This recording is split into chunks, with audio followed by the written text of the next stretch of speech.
You're probably already familiar with the Federal Census taken every 10 years, but there are other census reports and schedules to the Federal Census where you might find valuable information. Here are 4 enumerations other than the regular Federal Census that might be worth reviewing. The examples I cite in this video will focus on New York research, but you'll also see how to find information for other states and localities. All genealogists should be familiar with the Federal Census. In accordance with Section 1, Article 2 of the U.S. Constitution, the purpose of the census is to make an enumeration of the eligible population to determine representation in the U.S. Congress. The Federal Census started in 1790 and has been taken every 10 years since then. But did you realize that many states, counties, and other localities also created census reports to determine population within their local jurisdiction? Some counties in New York State took a census as early as 1825. For the period in which most of our immigrant ancestors came to the U.S., New York State took a census in 1892, 1905, 1915, and 1925. I'd like to focus on the 1925 New York State Census Report. Other than the fact that this census could be useful because it's midway between 1920 and 1930's federal census, you'll see that the information asked for is similar to the federal census. However, the 1925 report asks for some specific information about naturalization, which could be very helpful in finding a naturalization document. Columns 8, 9, and 10 ask how long the person had been in the U.S., whether they were a citizen or alien, and if naturalized, when and where. Here we see 3 different family groups. Max Fellner became a citizen by virtue of his father's filing. Harry Goldstein became a citizen May 18, 1911 in the Bronx, and his wife became a citizen on Harry's filing.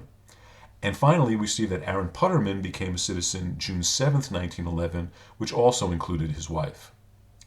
For a good listing of state and local census reports from around the United States, please see this site or try doing a search for the areas you're interested in with the name of the jurisdiction and the term census. In 1890, the New York City officials believed that the federal census did not include all of their citizens. Thinking that the low count would underrepresent New York in Congress, they decided to take their own census. The census was actually taken by New York City policemen and has become known as the 1890 New York City Police Census. It includes residents who lived in Manhattan and the West Bronx. After tallying all the records, the census resulted in 13% more residents than the federal census. About 90% of the census report books still exist from 1890. The reason this census is so important is that the 1890 federal census for this area was lost in a fire, so this may serve as an alternative source. The information in the census is limited, similar to the state census. You'll find the address, family units by member, but without their relationships to each other, gender, and age. Other than the municipal archives, here are some of the locations for finding records from the census. The next census is one you may not want to have success with. The State Board of Charities of New York State required a listing to be made of all residents in its 64 poorhouses and almshouses. This listing includes individuals who are mentally or physically disabled or destitute. Records from these lists go back to 1830 but were compiled as late as 1920. What makes these records so interesting to a genealogist is the detailed information asked for. Though the forms changed over time, you'll find the individual's country, county, and town of birth and how long the person has been in the U.S., what port they landed in and whether they are naturalized, birth country, county, and city for the individual's father and mother, information about siblings, and lastly, information on the reason the person resided in that facility and their long-term prognosis. These records can be accessed from the New York State Archives, or if you have a subscription to Ancestry.com, you can try researching their online database. The last report I want to bring to your attention is what is called a mortality schedule.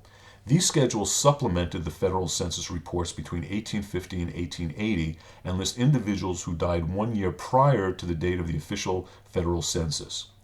Information on these schedules include the person's name, age, place of birth, occupation, and month they died, the cause of death, where they died, and even the physician's name.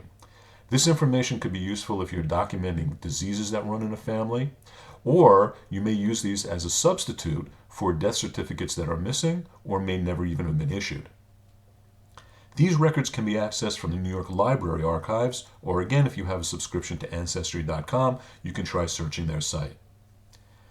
Finally, I'd like to make reference to an excellent family search page that lists almost all the population and non-population census resources that would affect residents in what is now New York State.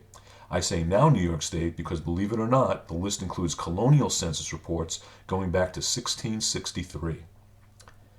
Census reports are important to genealogical research, but don't limit your research to the better-known Federal Census. See if there are special census reports or enumerations for your locality.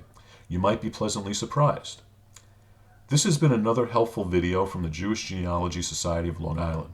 Please visit our website at www.jgsli.org for more information on our monthly speakers, beginners workshop, or other projects and resources. And visit our Facebook page where you can take part in conversations with experienced researchers. Whether you're on Long Island or an out-of-towner, we'd love to hear from you. Good luck with your research.